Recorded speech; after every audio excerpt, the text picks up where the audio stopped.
Out class कर दिया, ये कहना गलत नहीं होगा। ये लग रहा था कि इन 4 टीमों में जो सेमीफाइनल में पहुंची है, इंग्लैंड वो टीम है जो कि उनको हरा सकती है, लेकिन कल तो बिल्कुल ही मुझे लगा उनका दिन ही नहीं था। बात दिन की नहीं है, every day is not Sunday. ये मैच एडलेड में थोड़ी हो रहा था कि आपने टॉस जीत के बैटिंग दे दी उन्हें। बिल्कुल सही। जब रियलिटी आपको नहीं पता, 2 दिन से media, British media, Australian media, Pakistan media, Indian media बोल रहा है कि ड्राई पिच है, तो पहले बारी करनी चाहिए थी या दूसरी बारी करनी चाहिए थी? क्या उनके जहन में बारिश का वो तो नहीं था खतरा कि हम अगर बाद में खेलेंगे तो हमें डीएल से पता चलती रहेगी सिचुएशन? दजीब, ये जो वेस्ट इंडीज है, ये आइलैंड्स है ना, यहाँ पे बारिश होती है, यहाँ पे फोरकास्ट का सही पता नहीं होता है। अगर है ना कि बारिश हो रही है, नहीं होती बात टाइम, तो आप उस पर क्यों जा रहे हैं? आप अपनी स्ट्रेंथ तो देखें क्या है। सबसे बड़ी बात है, आपको अपनी स्ट्रेंथ देखनी चाहिए। और पिछला मैच जो इंडिया जीत कर आया है अगेंस्ट ऑस्ट्रेलिया, पहले बारी ली उन्होंने, तो वो भी तो जहन में हो ना। आप पहले से डिफेंसिव हो रहे हैं और आपको ये पता होना चाहिए उनके स्पिनर कैसे हैं और हमारे पास जो स्पिनर है, आपने उसमें मुझे लिख से बॉल ही नहीं कराई। तो गलती तो अपना ब्रिटिश मैनेजमेंट की है, बैड प्लानिंग। और जो बात आप बोले वन साइड, वो तो होना था। मेरे ख्याल कामी ने मुझे कहा था कि बासवे स्पीड पे 150 भी बन जाए तो इंग्लैंड नहीं कर पाएगा, तो वही चीज़ हुई।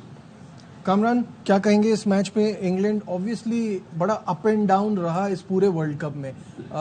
ऐसी टीमें नॉर्मली वर्ल्ड कप में खतरनाक साबित होती हैं, बट ये कुछ एक्स्ट्रा ऑर्डिनरी नहीं कर पाए इस बार। ये सेमीफाइनल में कुछ एक्स्ट्रा ऑर्डिनरी डिसीजन भी नहीं लिए, क्रिकेट भी अच्छी नहीं खेली। आप देखें कि थ्रू आउट इस वर्ल्ड कप में चेस करते हुए आ रहे थे, रन रेट मेंटेन करना, क्वालिफाई करना सुपर 8 में। वहाँ पे आप देखें कि वो उन्होंने चेस करने गए हैं सुपर 8 के मैचेस में, एक मैच में चेस करने गए हैं तो मैच हार गए हैं। वो भी एक बैक ऑफ द माइंड चल रहा होगा कि हम चेस अच्छा नहीं कर पा रहे। साउथ अफ्रीका जैसी बॉलिंग और इससे अच्छी पिच थी, लेकिन वही बात है कि मुझे समझ नहीं आई कि किसने मशवरा दिया कि पहले बॉलिंग करने का। बारिश हुई हो, ग्राउंड गीला होता है, पिच तो नहीं ना गीली, पिच तो वही ड्राई है। पूरी दुनिया को पता है, पिछले 15 साल से 20 साल से जो मैं क्रिकेट देख रहा हूँ, वहाँ पे यही बिहेव होता है पिच का कि सेकंड टाइम चाहे T20 हो चाहे वनडे हो, सेकंड टाइम स्पिनर्स डोमिनेट करते ही करते हैं। ब्रेक होता है बॉल, इवन बाउंस भी नहीं होता। तो इश्यू जो होते हैं ना, ये मेरा ख्याल मेंटली थोड़ा सा ना काउंसलिंग करने की ज़रूरत होती है इन ऐसे चीज़ों को, कि आप इस किस्म की बातें ना करें जो आपका खुद का मजाक हो गए ना। रिवर्स क्या बोलोगे? अब तो विकेट 6 स्पिनर ने लिए। अब ये नहीं बोल देना अक्षर पटेल जो है वो तेल लगा के आया था बॉल पे। लेकिन अगर आखिर के 2 से 3 ओवर में देखे ना, लास्ट के 2-3 ओवर्स में इंग्लैंड की जो उनकी बॉडी लैंग्वेज थी ना, वो बहुत डाउन थी। अब ये नहीं कहते ना अक्षर पटेल कोई जो है वो सरसों का या सांडे का तेल जेब में रख के बॉल पे लगा रहा था। इतना सेल्फ कॉन्फिडेंस है कि मजा आता है इनको देखने में। मैं तो हमेशा से कहता हूँ कि ये बैटिंग की रोल्स रॉयस हैं। अचानक से 2-3 ओवरों में गेम पूरी बदली है। 2-3 ओवरों में नहीं बदली, गेम शुरू में ही शर्मा ने बदल ली हुई थी। यार दिल पे नहीं लो यार। 160 करें, 170 करें, 140 करें, 120 करें, पाकिस्तान को 120 करना था।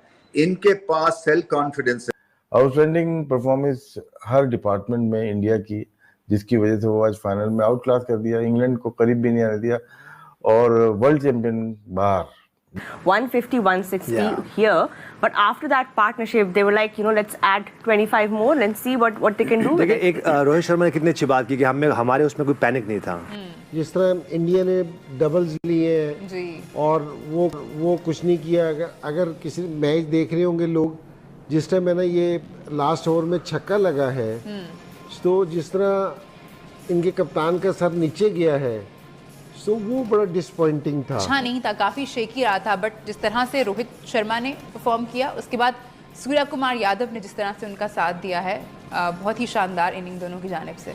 नहीं, स्कोर तो इंडिया ने बहुत अच्छा कर लिया, लेकिन जो सारों से देखने में आई ना, कोई 170 स्कोर बहुत ज़्यादा भी नहीं है क्योंकि जी बहुत ज़्यादा कहें, लेकिन अगर आखिर के 2 से 3 ओवर में देखें ना, लास्ट के 2-3 ओवर्स में इंग्लैंड की जो उनकी बॉडी लैंग्वेज थी ना, वो बहुत डाउन थी। जिस तरह इंडिया ने डबल्स लिए और वो कुछ नहीं किया। अगर किसी मैच देख रहे होंगे लोग, जिस टाइम मैंने ये लास्ट ओवर में छक्का लगा है, तो जिस तरह इनके कप्तान का सर नीचे गया है, तो वो बड़ा डिसपॉइंटिंग था कि अभी मैच हाफ हुआ है, ठीक है ना। अगर हाफ हिस्से में अगर आप पूरा कर गए हैं तो दूसरे हाफ में आप उसको कवर भी कर सकते हैं, लेकिन जिस टाइम आपकी बॉडी लैंग्वेज गिर जाती है ना, या टीम की बॉडी लैंग्वेज गिर जाती है, तो वहाँ से फिर है ना आप है ना कम बैक नहीं कर सकते। मुझे सारों से परेशानी वाली बात ये दिख रही, इंडिया ने स्कोर अपनी जगह पे अच्छा किया है, लेकिन अगर आपने देखा ना कि सारी जगहों से 2-2 होने शुरू हो गए थे और उन फील्डर्स को कोई एनर्जी नहीं मुझे दिख रही थी, तो ये कोई इतना अच्छा साइन नहीं है जिस टाइम आप चेज करने जा रहे हैं। तो चेज हो सकता है 172 इस पिच पे मुश्किल टोटल है, लेकिन आप मुश्किल पिच में भी आप अच्छा खेल के मुमकिन तो नहीं है ना। लेकिन मेरा ये ख्याल है कि इंग्लैंड की जो उनकी बॉडी लैंग्वेज देखी है ना मैंने, वो ज़रा मुझे ना थोड़ा सा मेरे लिए परेशानी का बाइस है।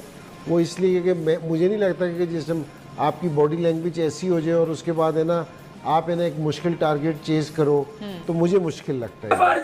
रिवर्स क्या बोलोगे? अब तो विकेट 6 स्पिनर ने लिए। अब ये नहीं बोल देना अक्षर पटेल जो है वो तेल लगा के आया था बॉल पे। उस लांती को पकड़ो जो स्पिनर लेके नहीं गया था इस वर्ल्ड कप में। उस लांती को मेरे घर जिसने अबरार को नहीं खिलाया, वो जो अबरार जो अपनी आंखों सिर्फ लेंस से ही लगवाता रहा, उसके लेंसेज लगवाने के बाद आंखें खराब करा दी। अबे वो क्या मिस्त्री बनाने गया था वहाँ पे, तुम उनको लेके शर्म आनी चाहिए। भेजो हर उसका। अबे अब ये नहीं कह देना, अब ये नहीं कह देना अक्षर पटेल को जो है वो सरसों का या सांडे का तेल जेब में रख के बॉल पे लगा रहा था। अक्षर ही भी लगता है मुझे। अब आप समझिए, ये जो 40 रन में आपको बताऊंगा ना, 40 रन बताऊंगा आपको कौन से जो इंडिया की जीत में काम आए। नीचे जडेजा ने मारे 9 बॉलों पे 17 रन, वो एक अलग सीन है, मगर ये जो 40 रन है पांड्या वर्सेस अक्षर, ये जो रन है ना भैया, ये काम उतार। मेरे पास सिर्फ एक ही गवाह है, मेरे पास सिर्फ एक ही गवाह है। मैंने एक पार्टी को अहमदाबाद में सुबह ही बोल दिया था, मैं उससे अगर इजाजत ले लूं, बुरी बात है, एहतराम का ताल्लुक है, कभी कभी मैच का पूछती है मुझसे, मैंने उनको आज बहुत दिन से जवाब नहीं दे पा रहा था। अहमदाबाद में रहती हैं, जिनका मैंने नहीं बोला था टिकट है, किसी को बोला मैंने, उनके लिए एक और को बोला था भाई टिकट चाहिए तो उनके पास है।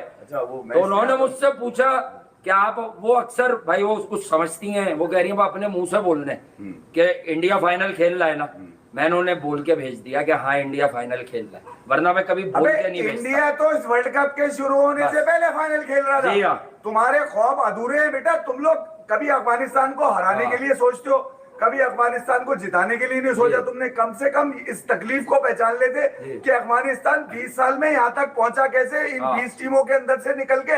मैं ये कह रहा हूँ, सबसे पहले तो अपने बच्चों का, तो वर्ल्ड कप जीत गया था कभी, सबसे पहले तो अपने बच्चों का गला दबा दो, जिनके लिए तुमने तालियां बजाई है 4 साल। ये बता दूं मैं तुम्हें, ये सबसे पहले कर लो, ये बता रहा हूँ, वरना तो तुम क्रिकेट में अपने आप को तनाई का शिकार कर लोगे और तुम्हें क्रिकेट। यार ये माइकल वॉन और नासिर हुसैन के तज्जियों पे 1 साल के लिए पाबंदी लगा दो। अबे इनके पास पाकिस्तान पे, इंडिया पे, कोहली की ड्राइवों पे, बाबर की ड्राइवों पे तज्जिया, ये है तेरी टीम, इस पे कर तू तज्जिया। ये जो तू फौज लेके, और ये मैं आईपीएल वालों को भी कह रहा हूँ, सब शो देखते हैं हमारा। इतना बुरा अफगानिस्तान नहीं आ रहा जितना ये डिफेंडिंग। अबे ये ओवर प्राइज लोग हैं, चबा दिया, बल्कि थूक चढ़ा दिया रोहित शर्मा ने इस बटलर को, नासिर हुसैन और माइकल वॉन को।